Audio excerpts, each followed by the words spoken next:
وەزارەتی دەرەوەی بەریتانیا راپۆرتی خۆی بۆ ساڵی 2017 سەبارەت بە ڕەوشی مافەکانی مرۆڤ و دیموکراسی لە جیهاندا بڵاو کردەوە کە لە 72 لاپەڕە پێگاتوە و بەشێکی راپۆرتەکە تایبەت کراوە بە عێراق و هەرێمی کوردستان. لە راپۆرتەکەدا سەبارەت بە عێراق و هەرێمی کوردستان کەیسەکانی پێشێلکاری مافەکانی مرۆڤ و ئازادی ڕادەربڕین و ئازادی ئاینی و کارە درەندانەکانی داعش و بەکارهێنانی سزای لە سێدارەدان و توندوتیژی لەسەر بنەمای جێندەری سەرنجیان خراوەتە سەر.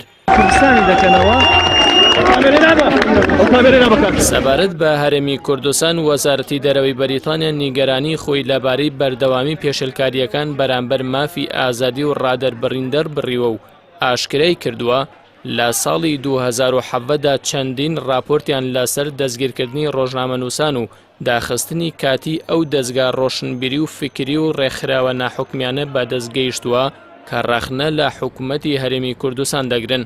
هەروەها ڕێگریان لێکراوە ڕۆماڵیە چالاکیە فەرمی و حکومیەکان بکەن.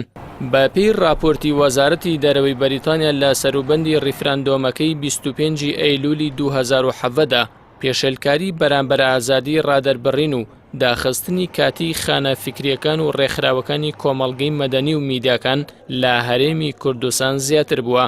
وەک لە راپۆرتی وەزارەتی دەرەوەی بەریتانیا هاتووە لە خۆپیشاندانەکانی مانگی کانونی یەکەمی ساڵی 2017 لە پارێزگەکانی سلێمانی و هەڵەبجە 46 کەیسی هێرش و هەڕەشەی کوشتن لە ڕۆژنامەنووسان و داخستنی دەستگاکانی ڕاگەیاندنیان تۆمار کراون.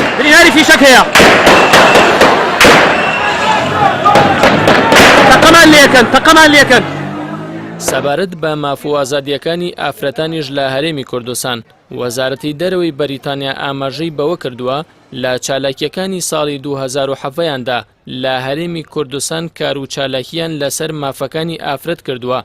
وەزارەتی دەرەوەی بەریتانیا دەڵێت بە پێی راپۆرتەکانی بەڕێوەبەرایەتی ڕوبەڕووبوونەوەی توندوتیژی دژی ئافرەتان لە هەرێمی کوردستان توندوتیژیەکان بەرامبەر ئافرەتان لە ئاستێکی بەرزدا ماوەتەوە و بە تایبەت کەیسەکانی سووتان و بەشودانی پێشوەختەی کچان و کوشتن لەسەر شەرەف.